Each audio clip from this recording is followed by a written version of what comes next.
अस्सलाम वालेकुम क्लास। आज का लेक्चर हमारा क्वाड्रेटिक इक्वेशन के ऊपर बेस करता है कि इस लेक्चर में हमने ये लेक्चर 1 है। इसके अंदर हमने क्या पढ़ना है कि क्वाड्रेटिक इक्वेशन आखिर क्या होता है, क्वाड्रेटिक इक्वेशन को हम किन किन मेथड्स के साथ सॉल्व आउट कर सकते हैं। सेकेंडली ये कि हम इसकी रूट्स को अगर हमने फाइंड करना हो तो हम इसकी रूट्स को किस तरीके से फाइंड करेंगे। ठीक है, सबसे पहले मैं आपको ये बताना चाहूँगी कि क्वाड्रेटिक इक्वेशन की जनरल फॉर्म क्या है। हम जनरली क्वाड्रेटिक इक्वेशन को किस फॉर्म में लिखते हैं, and this is the general form of quadratic equation which is ax square plus bx plus c is equal to 0। यहाँ पर ये जो a b एंड c है ये कांस्टेंट वैल्यूज़ हैं, मीन्स के ये नंबर्स हैं। ठीक है, 1 2 3 कुछ भी नंबर हो सकता है, और ये एक्स स्क्वायर एक्स है, यहाँ पर कुछ भी नहीं है, या इधर इट मीन्स के x की पावर 0 है, 0 1 2 3 4 कुछ भी हो सकता है। ठीक है, तो हम जनरली क्वाड्रेटिक इक्वेशन को इस फॉर्म में लिखते हैं। अब अगर हमने इस इक्वेशन को सॉल्व आउट करना है तो उसको सॉल्व करने के लिए हमारे पास डिफरेंट मेथड्स हैं। सबसे पहले इस लेक्चर के अंदर हम इसके फर्स्ट मेथड को डिस्कस करेंगे जो कि है डिस्क्रिमिनेंट। ठीक है, डिस्क्रिमिनेंट को हम डिस्कस करेंगे, और डिस्क्रिमिनेंट जो है वो एक फार्मूला से निकलता है, और वो फार्मूला है क्वाड्रेटिक फार्मूला। और मैं सबसे पहले आपको यही बताऊंगी कि क्वाड्रेटिक फार्मूला आखिर होता क्या है। तो चलें मैं आपको स्टार्ट करवाती हूँ।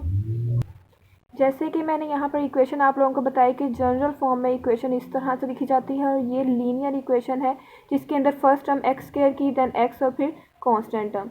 अब हमने देखना है कि इसको इक्वेशन को हम किस मेथड से सॉल्व कर सकते हैं। इसको बताने के लिए मैं सबसे पहले आपको क्वाड्रेटिक फार्मूला के बारे में बताऊँगी। क्वाड्रेटिक फार्मूला आखिर होता क्या है, मीन्स कि यहाँ पर अगर हमें कोई भी इक्वेशन दी जाती है, एज यू नो कि अगर हमें इक्वेशन मिलती है तो हमने उसके अंदर उसको सॉल्व आउट करना होता है, एक्स की वैल्यू निकालनी है, मतलब हमने इस एक्स को सॉल्व करना है।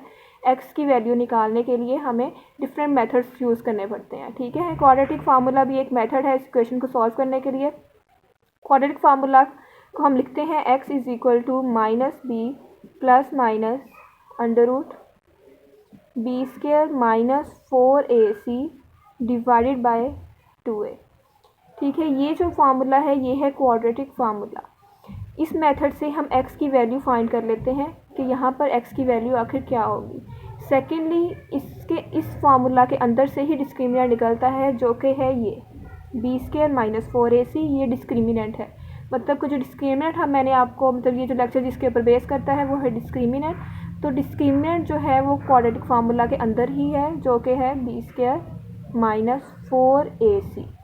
इट मीन्स कि हमने इसकी जनरल फॉर्म भी देख ली, क्वाड्रेटिक फार्मूला भी देख लिया, एंड डिस्क्रिमिनेंट भी देख लिया। नेक्स्ट अब हम देखेंगे कि डिस्क्रिमिनेंट के 3 प्रॉपर्टीज़ हैं कि अगर डिस्क्रिमिनेंट हम सॉल्व करें। स्टूडेंट्स, यहाँ पर हमने सॉल्व कैसे करना है कि यहाँ पर बी स्क्वायर मीन्स कि यहाँ पर बी की जो भी वैल्यू होगी उसका स्क्वायर ले लेंगे, माइनस 4 इंटू ए की वैल्यू जो भी होगी, और ए की वैल्यू आपने याद रखनी है कि एक्स स्क्वायर के साथ वाली वैल्यू ए होगा, एक्स के साथ वाली वैल्यू बी होगी, एंड कांस्टेंट टर्म जो भी होगी वो सी है।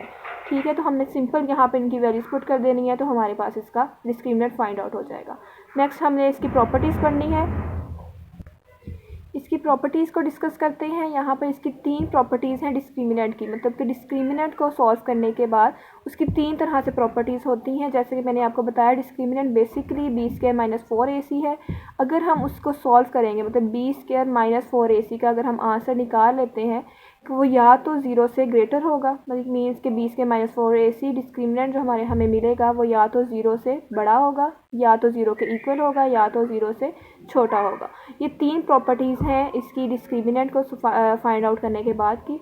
मीन्स के अगर हमारे पास डिस्क्रिमिनेंट को सॉल्व करने के बाद आंसर जो है वो ग्रेटर देन 0 है, ठीक है, लाइक कि वो 25 हो गया, एग्जांपल मैं आपको लिख देती हूँ, 25 हो गया, 16 हो गया, 21 हो गया, लाइक दैट। मीन्स के हमारे पास कोई भी आंसर है वो ग्रेटर देन 0 हो गया है तो वो इस प्रॉपर्टी को सेटिस्फाई करेगा, जो फर्स्ट 1 प्रॉपर्टी है। अब इस प्रॉपर्टी के अकॉर्डिंग हम इस नंबर को किस तरह से देखेंगे स्टूडेंट्स। इस प्रॉपर्टी के आगे 2 टाइप्स हैं कि अगर जो नंबर है मीन्स के जो डिस्क्रिमिनेंट है वो ग्रेटर देन 0 होगा तो वो नंबर या तो परफेक्ट स्क्वायर होगा या तो वो परफेक्ट स्क्वायर नहीं होगा। परफेक्ट स्क्वायर मीन्स कि वो किसी ना किसी वैल्यू का स्क्वायर बन रहा होगा, लाइक कि यहाँ पर वो 5 का स्क्वायर बन रहा है, ठीक है। और या तो वो परफेक्ट स्क्वायर होगा और या तो वो परफेक्ट स्क्वायर नहीं होगा, जैसे कि 21 या कोई भी और नंबर 3 ले लें। मीन्स कि ये ग्रेटर देन 0 तो है लेकिन ये परफेक्ट स्क्वायर नहीं है, अब इसकी दो टाइप्स हैं, एक तो परफेक्ट स्क्वायर वाली जो कि 25 एंड सेकंड 3 वाली जो कि परफेक्ट स्क्वायर नहीं है। अब नेक्स्ट हम देखते हैं कि अगर नंबर परफेक्ट स्क्वायर बन रहा हो, मींस कि 25 है, अगर मेरे पास डिस्क्रिमिनेंट को फाइंड करने के बाद आंसर 25 आ गया है और तो ये एक परफेक्ट स्क्वायर बन रहा है, अगर इस तरह से हमें आंसर मिल जाए तो उसकी प्रॉपर्टी नेक्स्ट क्या होगी, और अगर वो परफेक्ट स्क्वायर नहीं है तो उसकी प्रॉपर्टी क्या होगी। चलें मैं आपको इसके बारे में बताती हूँ। अगर तो इसका आंसर एक परफेक्ट स्क्वायर बन रहा है, ग्रेटर दैन 0 है, मीन्स कि वो एक परफेक्ट स्क्वायर दे रहा है जैसे कि 25।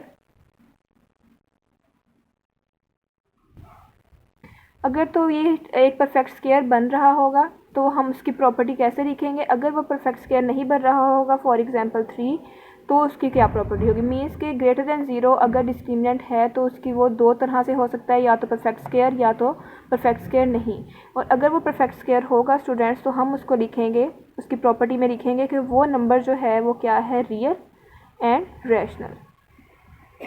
ठीक है, अगर तो वो नंबर परफेक्ट स्क्वायर होगा तो वो रियल नंबर होगा एंड रैशनल नंबर होगा। लेकिन अगर वो नंबर परफेक्ट स्क्वायर नहीं है, फॉर एग्जांपल 3, तो वो क्या होगा, रियल नंबर तो होगा क्योंकि वो ग्रेटर दैन 0 है, रियल नंबर तो होगा लेकिन इर्रेशनल होगा।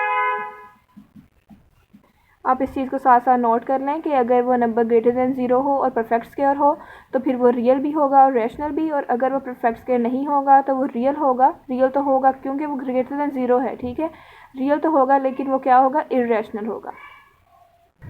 ठीक है, तो हमने इसका ग्रेटर दैन 0 का हमने देख लिया कि उसके दो केसेस होते हैं, एक तो या तो परफेक्ट स्क्वायर और या परफेक्ट स्क्वायर नहीं, मतलब नॉट अ परफेक्ट स्क्वायर, तो इसकी दो केसेस बनते हैं। अब बाकी ये हमारे पास बचता है कि अगर हमारा डिस्क्रिमिनेंट 0 के इक्वल आ जाए, मीन अगर हम इसका डिस्क्रिमिनेंट फाइंड करते हैं तो वो 0 आ जाए तो क्या होगा, और अगर वो लेस दैन 0 आ जाए। स्टूडेंट्स, हमें पता है कि नंबर 0 से आगे हों तो वो 1 2 3 सो ऑन, पीछे हों तो वो -1 -2 इस तरीके से होते हैं। इन नंबर्स को हम क्या बोलते हैं, इमेजिनरी नंबर्स। ये आप लोगों को पता होगा कि ये नंबर्स इमेजिनरी नंबर्स होते हैं और ये नंबर्स रियल नंबर्स होते हैं। ठीक है, अब यहाँ पर इस केस में अगर ये लेस दैन 0 आ जाए तो ये हमें क्या नंबर देगा, इसकी प्रॉपर्टी क्या बन जाएगी, इमेजिनरी। ठीक है, तो ये क्या हो जाएगा, इमेजिनरी हो जाएगा, इसके अंदर कोई भी रियल नंबर नहीं होगा, नो रियल नंबर।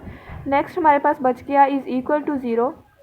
इसको हम किस तरीके से देखेंगे, अगर हमारा डिस्क्रिमिनेंट 0 के इक्वल आ जाए, आपको पता है कि अगर वो 0 के इक्वल है तो वो इक्वेशन या वो नंबर हमारा क्या होगा, इक्वल।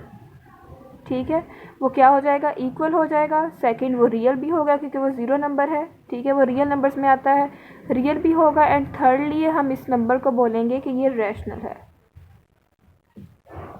ठीक है, तो ये इसकी प्रॉपर्टीज़ होंगी, आपने इस तरह को याद करना है। अगर कोई भी क्वेश्चन आपको डिस्क्रिमिनेंट फाइंड आउट करने के लिए आता है तो आप डिस्क्रिमिनेंट फाइंड करेंगे, डिस्क्रिमिनेंट फाइंड करने के बाद उसके लास्ट पर लिखेंगे उसकी प्रॉपर्टी कि वो इन तीनों में से किसको सेटिस्फाई कर रहा है। जिसको भी सेटिस्फाई करेगा उसकी प्रॉपर्टी आप साथ लिख देंगे।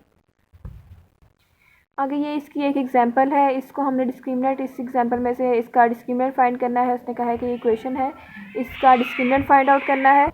तो जैसे कि मैंने आपको बताया कि डिस्क्रिमिनेंट फाइंड आउट करने का फार्मूला होता है, वो क्या है, डिस्क्रिमिनेंट अगर हमने फाइंड करना है तो वो किसके इक्वल होगा, b² - 4ac। ठीक है, तो हम सबसे पहले इस इक्वेशन के अंदर से a, b एंड c को अलग कर लेंगे। यहाँ पर मैं साइड पर लिख देती हूँ। यहाँ पर जो a है वो किसके इक्वल है, 16 के इक्वल। ठीक है, a is equal to 16। b जो होगा वो किसके इक्वल होगा, -8 के इक्वल, -8। एंड c किसके इक्वल होगा, +1 के इक्वल। ठीक है, a, b एंड c की वैल्यूज़ मैंने अलग अलग कर ली। अब नेक्स्ट मैंने क्या करना है कि डिस्क्रिमिनेंट के अंदर इनकी वैल्यूज़ को पुट कर देना है। b² की जगह पर क्या आ जाएगा, -8 इसका स्क्वायर -4 इंटू a की वैल्यू क्या है 16 और c की वैल्यू क्या है 1। तो यहाँ पर इसका स्क्वायर, इनकी वैल्यू, इसको सॉल्व कर लें। 8 का स्क्वायर क्या होगा, 64 -16 इंटू 4 64 एंड 64 - 64 इक्वल्स टू 0। और जैसे कि मैंने आपको बताया था अभी कि अगर डिस्क्रिमिनेंट हमारे पास 0 आ जाए तो उसकी प्रॉपर्टीज़ क्या होती हैं, हैंस द इक्वेशन इज़, वो क्या होगी, real, second rational and unequal, equal होगा क्योंकि ये 0 के इक्वल है, रैशनल, इक्वल। ठीक है, ये इसकी प्रॉपर्टीज़ आ जाएंगी। आप इसके अंदर ये भी लिख सकते हैं क्योंकि इसका अगर डिस्क्रिमिनेंट 0 होगा तो इसका सिर्फ एक ही सोल्यूशन है, वो है 0। ठीक है, इसके ज़्यादा आंसर्स नहीं आ सकते, तो हम इसके आगे ये भी लिख सकते हैं, हैज़ ओनली वन सोल्यूशन। अब इस लेक्चर का सेकंड पार्ट है इसके रूट्स को फाइंड आउट करना। रूट्स को फाइंड करना अभी इजी है, वो भी हमने रूट्स को किस तरीके से फाइंड करना है इसी इक्वेशन के अंदर से, ठीक है। ये जो इक्वेशन मैंने आपको लिखवाई थी सबसे पहले, इसी के अंदर से हम इसके रूट्स को फाइंड करेंगे। रूट्स को किस तरीके से फाइंड करना है हमने यहाँ पर आप देखें कि इस रूट को फाइंड करने के लिए हमें एक तो सम चाहिए होता है, sum of the roots, and second हमें चाहिए होता है प्रोडक्ट ऑफ द रूट्स। तो यहाँ पर मैं लिखती हूँ सम ऑफ द रूट्स, ठीक है। सम जो होंगी रूट्स की उसको मैं एस के साथ डिनोट करती हूँ। हम मोस्टली इसको इसी तरीके से करते हैं अगर हमने करना होता है, और इसका सेकंड मेथड भी है, मतलब इसको डिनोट करने के लिए, वो भी मैं आपको बता दूंगी। सबसे पहले आप ये वाला समझ लें, आपको इसमें इजी लगेगा। सम फाइंड करने के लिए हम क्या करते हैं, हम इसको लिखते हैं अल्फ़ा प्लस बीटा, ठीक है। हम इसको जनरल नेम दे देते हैं alpha plus beta. Alpha plus beta के अलावा आप कुछ और भी लिख सकते हैं, जैसे कि R1 प्लस R2, ठीक है।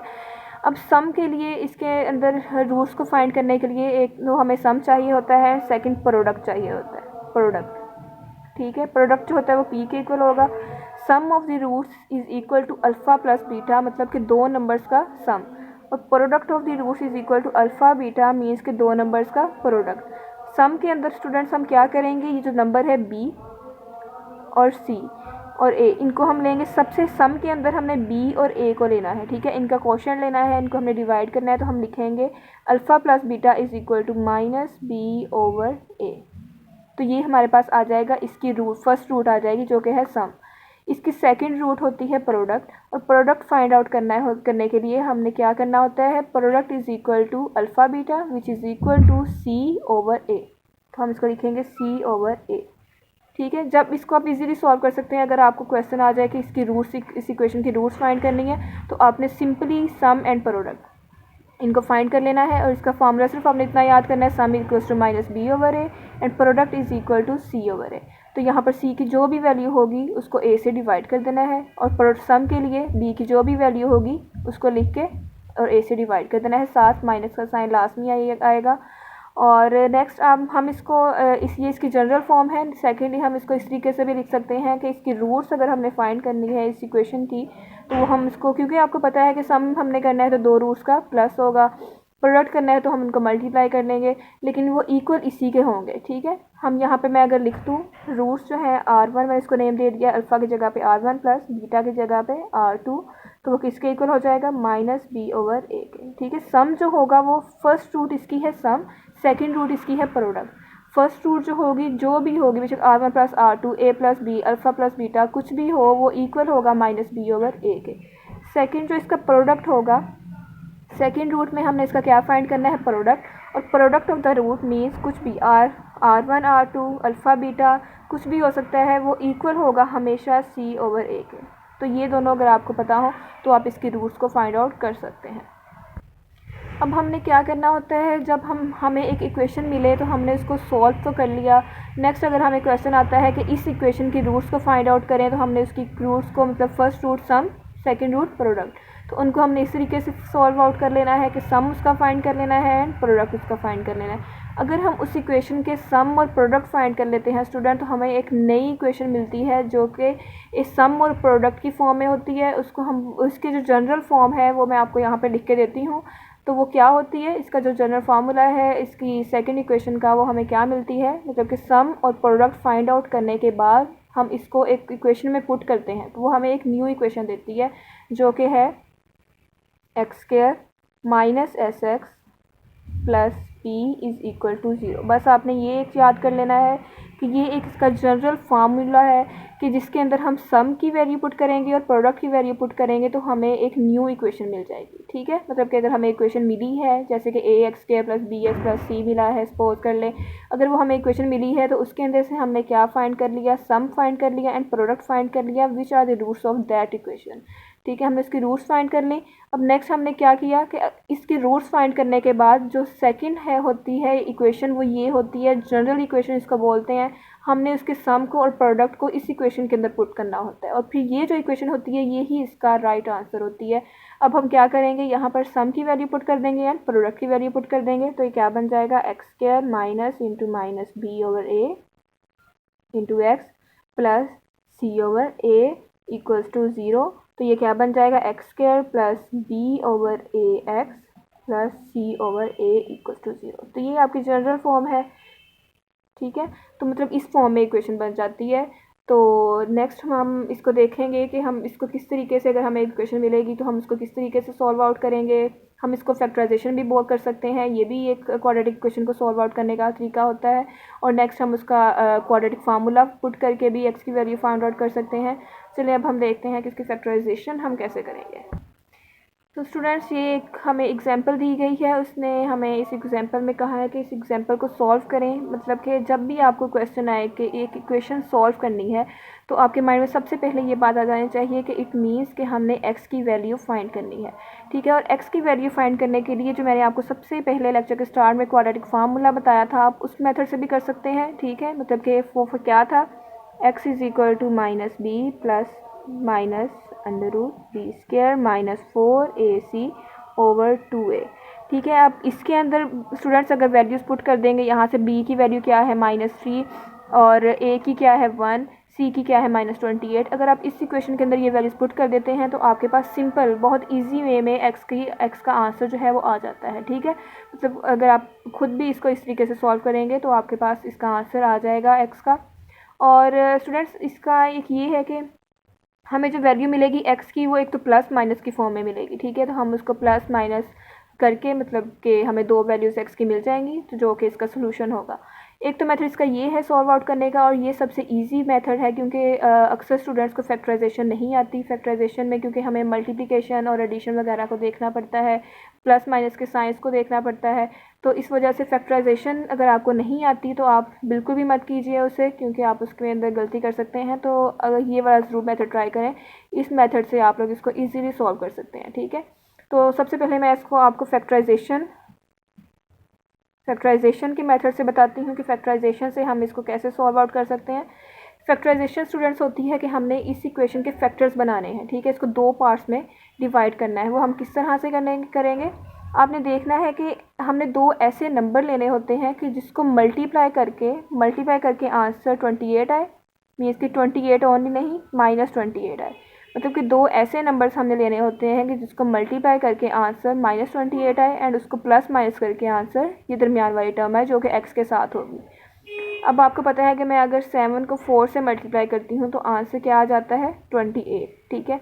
अब आपने साइन की डिवीजन लास्ट में चेक करनी है, मतलब कि अगर मैं 7 को 4 से मल्टीप्लाई करती हूँ तो आंसर 28 आता है, लेकिन मुझे आंसर क्या चाहिए -28 चाहिए, ठीक है। तो माइनस का 28 मुझे कब मिलेगा ये देखने के लिए आपने दूसरी बात ये याद रखनी है, जो भी साइन यहाँ पर होगा एक्स वाली टर्म के साथ, वो वाला साइन हमेशा बड़ी वैल्यू के साथ लगाना है। बड़ी वैल्यू इन दोनों में से कौन सी है 7, तो इसके साथ हमने साइन माइनस का लगा दिया, ठीक है। अब आप इजीली आगे देख सकते हैं कि इसके साथ 4 के साथ साइन कौन सा आएगा, क्योंकि हमें 28 के साथ माइनस का साइन चाहिए, तो माइनस बनाने के लिए मुझे यहाँ पर प्लस चाहिए होगा, प्लस माइनस माइनस, ठीक है, तब ही माइनस बनेगा। अगर मैं इधर माइनस कर दूँ तो माइनस माइनस प्लस हो जाएगा, तो वो हमारा क्वेश्चन गलत हो जाएगा, ठीक है। हमें यहाँ पर माइनस नहीं लेना बल्कि प्लस लेना है। तो मतलब कि दो वैल्यूज़ -7 एंड +4 मैं लूँगी तो मैं इसको फैक्टर्स बना सकती हूँ, ठीक है। सेकेंडली हम इसको कैसे बना सकते हैं, x²। अब यहाँ पे मैंने -3x को 7 एंड 4 में डिवाइड कर दिया, तो क्या हो गया -7x + 4x -28 is equal to 0। अब इन दोनों में से देखें x कॉमन आ रहा है, पीछे क्या बच गया, x से एक x बाहर चला गया, अंदर x -7 बच गया, प्लस यहाँ से 4 बाहर आ रहा है, x -7 इक्वल टू 0। अब इन दोनों में से देखें x -7 कॉमन है, पीछे क्या बच रहा है x + 4 इज इक्वल टू 0। अब यहाँ पर इसको भी आप अगर सॉल्व करेंगे तो इसी तरीके से दो वैल्यूज़ हमें मिल जाएंगी, ठीक है। अब यहाँ पर हम करते हैं कि यहाँ पर ये नंबर भी 0 के इक्वल है एंड ये भी 0 के इक्वल है, तो मैं इधर लिख लेती हूँ either x -7 equal to 0 and, तो मैं यहाँ से सॉल्व कर लेती हूँ, x इक्वल टू 7 जाके ऐड हो जाएगा, x इक्वल टू 7, एक नंबर इसका ये आ गया। सेकंड आ जाएगा x + 4 इक्वल टू 0, तो x इक्वल टू -4 हो जाएगा, ठीक है। मीन्स कि हमने इस इक्वेशन को सॉल्व कर लिया बाय फैक्टराइजेशन। अब सेकंड मेथड है इस इक्वेशन को सॉल्व करने का क्वाड्रेटिक फार्मूला, जो कि मैंने यहाँ पर लिखा है। जिन स्टूडेंट्स को फैक्टराइजेशन नहीं आती जिनको ये टफ लगती है वो इस मेथड से भी इसको सॉल्व कर सकते हैं। आपने सिर्फ क्या करना है, इस फार्मूला को याद करना है और यहाँ से इसकी वैल्यूज़ इसके अंदर पुट कर देनी है और आपके पास x आ जाएगा। ठीक है, तो मैं क्या करूँगी, यहाँ से देखें a की वैल्यू क्या है 1, b की वैल्यू क्या है -3, c की वैल्यू क्या है -28। ठीक है, मैं इन तीनों की वैल्यू इसके अंदर पुट कर दूँगी तो मेरे पास x की वैल्यू आ जाएगी। तो मैं लिखती हूँ x is equal to minus into -3 plus minus -3 का square -4 into 1 into 28 divided by 2 into 1। अब मैं इसको सॉल्व कर लेती हूँ, ये 3 आ जाएगा प्लस माइनस √3 3 9 माइनस, अब मैं जब 28 को 4 से मल्टीप्लाई करूँगी तो आंसर क्या आएगा 112 डिवाइड बाय 2 1 2 आ जाता है। x इज़ इक्वल टू, ये 3 बाहर का वैसे ही √, अब मुझे करना है 9 माइनस 112, तो ये क्या आ जाएगा, एक सेकेंड, तो ये आ जाता है 103। सॉरी, यहाँ पर -28 के साथ माइनस था, वो मैंने नहीं लगाया, तो 28 के साथ माइनस आ जाएगा, माइनस माइनस इधर प्लस आ जाएगा, मीन्स कि हमने 112 को 9 के साथ प्लस करना है, तो ये क्या आ जाएगा, इसका आंसर 121 आ जाएगा। ठीक है, तो यहाँ पर 121 आ जाएगा। ठीक है, तो यहाँ पर क्या आ गया 3 प्लस माइनस √121, यहाँ पर मैंने साइन की मिस्टेक लगा दी थी, 28 के साथ माइनस था तो मैंने यहाँ पर माइनस नहीं लगाया था, इसके साथ माइनस भी आएगा। ठीक है, तो माइनस आ गया तो माइनस माइनस प्लस हो गया, तो प्लस 112 को जब मैं 9 से प्लस करूँगी तो आंसर आएगा 121 डिवाइड बाय नीचे 2 का 2 वैसे का वैसा ही है।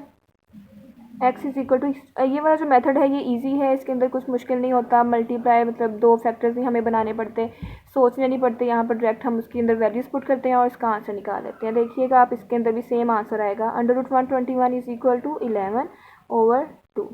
देखिए अब यहाँ पर ये प्लस माइनस 2 वैल्यूज़ हैं, तो मैं इसको डिवाइड कर लेती हूँ 2 के अंदर, जैसे आइदर मैंने पहले किया था वैसे ही। आइदर x क्या बनेगा 3 प्लस 11/2 और सेकंड क्या वैल्यू आएगी x इज़ इक्वल टू 3 माइनस 11/2। ठीक है, जब x इन दोनों को मैंने प्लस किया, 11 प्लस 3 14/2, तो क्या हो जाएगा 7। तो यहाँ से इसको मैं अगर सॉल्व करूँ 3 माइनस 11 तो वो होता है -8। ठीक है, -8/2, तो ये क्या बन जाएगा 2 1 2 2 4 8, तो आंसर क्या आ गया x इज़ इक्वल टू -4। देखिए ये सेम वही आंसर आया है जो हमने पहले सॉल्व किया था, लेकिन यहाँ पर क्या है कि इसको सॉल्व करने का मेथड उससे इजी है, इसके अंदर हमें फैक्टर्स बनाने पड़ते हैं, लेकिन ये हमें ये डायरेक्ट से ही आंसर देता है और हमें इसके अंदर कन्फ्यूजन नहीं होती कि हमारा आंसर गलत ना कहीं आ जाए, इसके अंदर हमें जो आंसर मिलता है वो सही मिलता है। ठीक है, अब अगर हमें जो नेक्स्ट क्वेश्चन है वो ये है कि हमने इसी इक्वेशन की रूट्स फाइंड करनी है, और जैसे कि मैंने आपको रूट्स का बताया था कि वो बहुत इजी होती है। 2 रूट्स हैं, एक तो सम है और सेकंड प्रोडक्ट है। ठीक है, सम और प्रोडक्ट हमने वो फाइंड आउट करना होता है। उसने कहा है कि चेक करें कि whether the roots are correct, मतलब कि जो इसकी रूट्स हमें मिलेंगी वो करेक्ट है या नहीं है। ठीक है, अब आप देखें हमें जो इस इक्वेशन को सॉल्व करके आंसर मिले थे वो क्या थे, x is equal to 7 and second answer हमें क्या मिला था, x इज़ इक्वल टू -4, मतलब कि हमें इसकी 2 रूट्स मिल गई 7 और -4। मैं इसको यहाँ पे नंबर दे देती हूँ, ये फर्स्ट रूट है और ये सेकंड रूट है, मतलब हमें 2 रूट्स इसकी मिल गई। अब हमने चेक करना है वो रूट्स वाला फार्मूला लगा के कि ये दोनों रूट्स हमें मिली हैं कि वो इस इक्वेशन की वो हमें ठीक मिली हैं या गलत मिली हैं। ठीक है, वो चेक करने के लिए हम फार्मूला लगाएंगे सम और प्रोडक्ट्स का, क्योंकि वही जो है सम और प्रोडक्ट्स वाले जो फार्मूला है वो रूट्स का फार्मूला ही है, तो हम वही वाला फार्मूला लगाते हैं। सम के लिए होता है R1 प्लस R2, वो किसके इक्वल होता है -b/a के। ठीक है, -b/a इसके इक्वल होता है सम, और प्रोडक्ट होता है c/a के इक्वल। तो सम के अंदर हमने क्या करना है, √1 जो है वो कौन सी है 7, मैं इसकी जगह R1 की जगह मैं 7 पुट कर दिया, प्लस √2 जो है वो क्या है -4, वो पुट कर दिया। b की जगह पे माइनस, वैसे ही b की वैल्यू क्या है -3।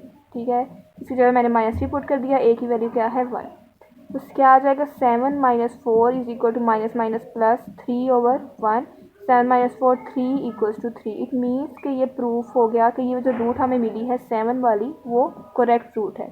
सेकंड हमने क्या करना है कि इसको प्रोडक्ट जो सेकंड रूट है उसको चेक करना है। उसके लिए हम प्रोडक्ट वाला फार्मूला लगाएंगे R1 R2 is equal to C/A।